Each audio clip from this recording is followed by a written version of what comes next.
வணக்கம் friends, welcome to சுவை it's. இன்றைக்கி நம்ம சேனலில் சுவையான கேரட் பீன்ஸ் பொரியல் எப்படி பண்ணுறதுன்னு பார்க்க போகிறோம். இந்த ரெண்டு வெஜிடபிள்ஸுமே ரொம்ப ஹெல்த்திங்க. வாங்க இது எப்படி டேஸ்ட்டாக ஈஸியாக பண்ணுறதுன்னு பார்க்கலாம்.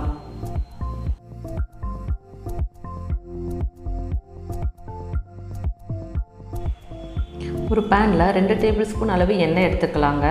எண்ணெய் சூடானதும் அதில் 1/2 டேபிள் ஸ்பூன் கடுகு, 1/4 டேபிள் ஸ்பூன் உளுந்து, ஒரு கொத்து கருவேப்பிலை சேர்த்துக்கலாம்.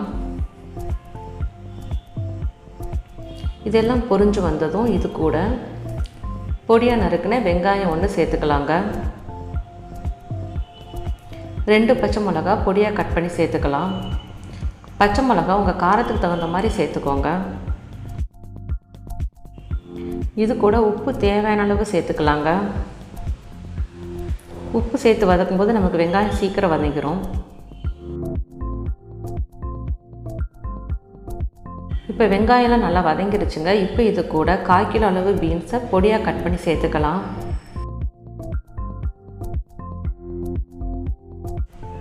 அடுத்து இது கூட 2 கேரட்டை பொடியாக கட் பண்ணி சேர்த்துக்கலாம். இது 2 நிமிஷத்துக்கு வதக்கி விட்டுக்கலாங்க.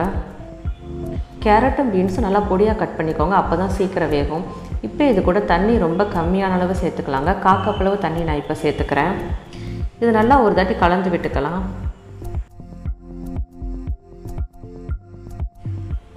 இப்போ இதை மூடி போட்டு ஒரு 10 நிமிஷம் வச்சிடலாம். 10 நிமிஷம் ஆகிருச்சு.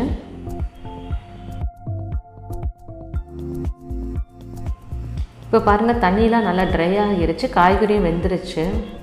காய்கறி ரொம்ப வெந்து குழஞ்சிடக்கூடாதுங்க, அதுக்கேற்ற மாதிரி பார்த்துக்கோங்க.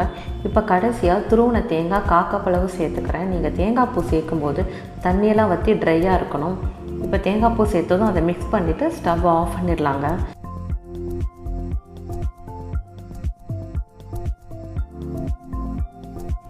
அவ்வளோதாங்க, சுவையான கேரட் பீன்ஸ் பொரியல் சூப்பராக ரெடி ஆகிருச்சு.